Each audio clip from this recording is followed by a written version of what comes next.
Welcome to another trade breakdown on EURUSD. I'm going to start this analysis on the 1 week time frame.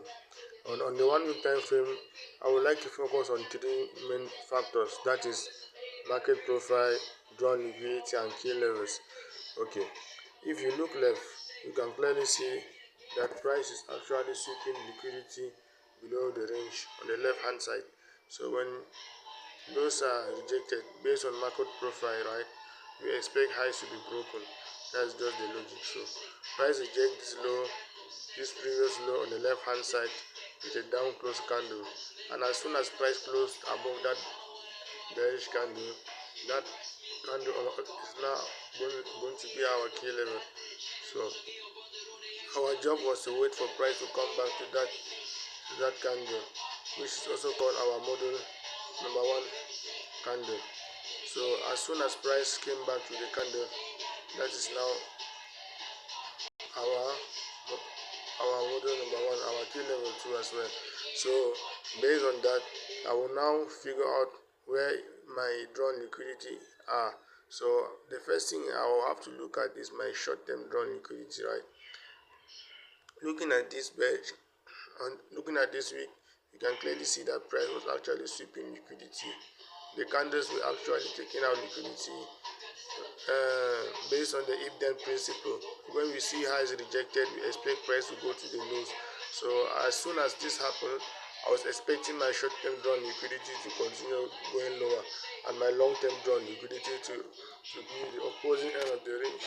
So what I was trying to do was to align myself on the 1 day time frame so as to have the same drawn liquidity. Since I am bearish on the 1 week time frame, I wanted to have a bearish drawn liquidity on the 1 day time frame so as to align. Price is factor, so I wanted to align with the 1 week direction so as to continue selling towards the lows of the 1 week CRT range. Okay, on the 1 day time frame, you can clearly see that we had this bearish candle.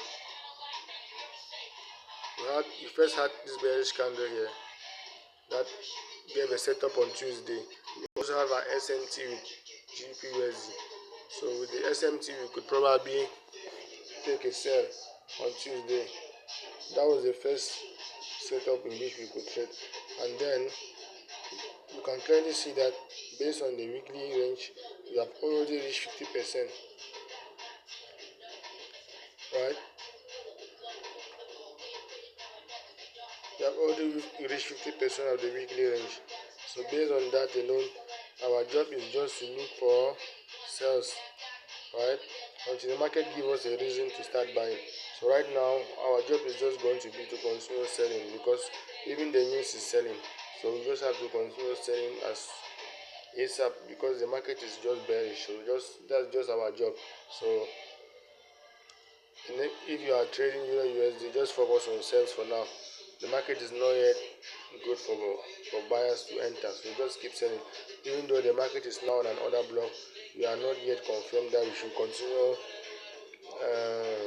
buying. So the thing is, in the long term, we are going to be going up, but you can't start buying now. You just have to wait and just adapt with the market, because sometimes the market can just be stuck in the range. When the market is in the range, you can see trade because the market will just be going up and down. You just be cashing swings, and that is still another opportunity in which we can capitalize on. So based on that alone, you can just stick to this direction, this bearish direction alone. So the fact that you are bearish doesn't mean you are not going to continue being bullish. So it's just for us to adapt.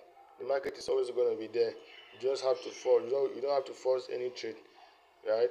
So if you have been able to watch the video, just like, subscribe, and comment so that I can see an idea to make the next video.